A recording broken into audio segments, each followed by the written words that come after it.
Hey guys, welcome back to another video. Today I'm going to quickly show you how to sharpen a sommelier knife. Just quickly, what is a sommelier knife?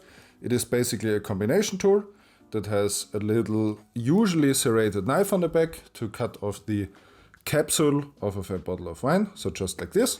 And then it also has a corkscrew and some sort of lifting mechanism to, like this, lever out the wine bottle, and it's a very slick and handy tool. This is just a cheap $5 one off Amazon, but there are nicer ones. And these knives obviously get dull because you are cutting against glass. They will usually be serrated. The more expensive ones will have like finer serrations so that it looks a bit fancier, but the idea is usually the same, and we need to resharpen these. So there are basically two ways on how you can do this. The simplest way is getting a set of, or just one of these tiny little hand stones. I wouldn't use a big sharpening stone because it's not really necessary, and this is way easier, especially if you don't have much experience with sharpening. I guess for something like this you could go with a finer one. This is the red one, is the medium grit, and you would sharpen it like so. Put your blade in sort of like a middle position, so you can flatten the back. So you would take this knife, and we're gonna do this later. Take the knife like this, and then just sharpen it from the back side. And you can put a slight angle on here. I mean, this is not, a very delicate tool. So if you put a bit of an angle there, you can quickly resharpen this and get it back and up and running.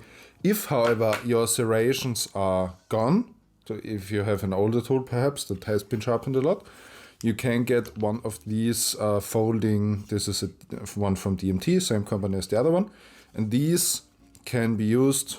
They have, a tapered diamond sharpening rod, and the tip will usually be fine enough to get into these tiny little serrations, and then you can basically just cut new serrations in if yours are, deteriorated. We are going to do this with the flat one, however, because for this one it's not necessary, but we're gonna take a look at both. So now we basically just prop it up in sort of the middle position. This is, because it's so small, it's a bit weird, I guess like this would be a good option. Just makes it harder for you to see. Let's wet our stone.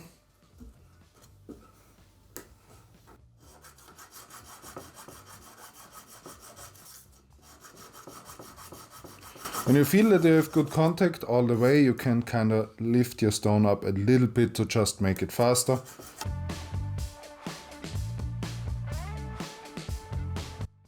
And usually this does not take long. As you can see, we have taken away material here at the top, and this is sticky. It's extremely sharp, so this is plenty.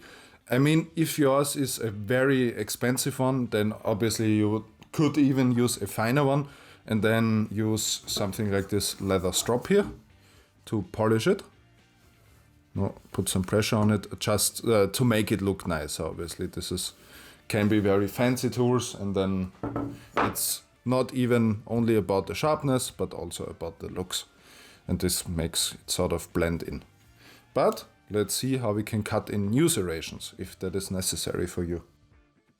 And so again, we're going to prop it up on something. This is always, a bit cumbersome, but it will work. And then we are going to take this sharpening rod, wet it a little bit, and put it inside of these serrations. Finding the angle is quite difficult because there's not much for you to feel for. However, it is also not really necessary to get the angle 100% right.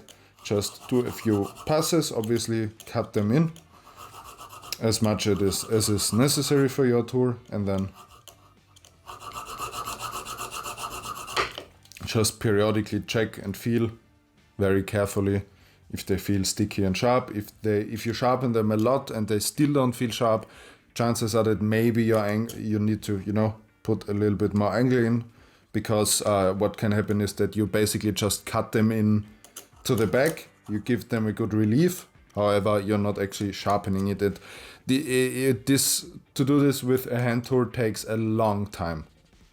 And just like that, our tool is nice and sharp. I just have this bottle right here and show you how to cut the capsule off.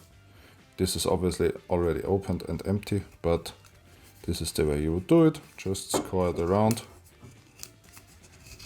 And as you can see, we have a nice cut. This has pretty much separated. With a little more pressure, we are through. Alright, that was already it for this video. I hope you liked it. I hope you learned something. If you did, then consider subscribing to the channel and giving the video a like, and then I will see you in the next one. Bye bye.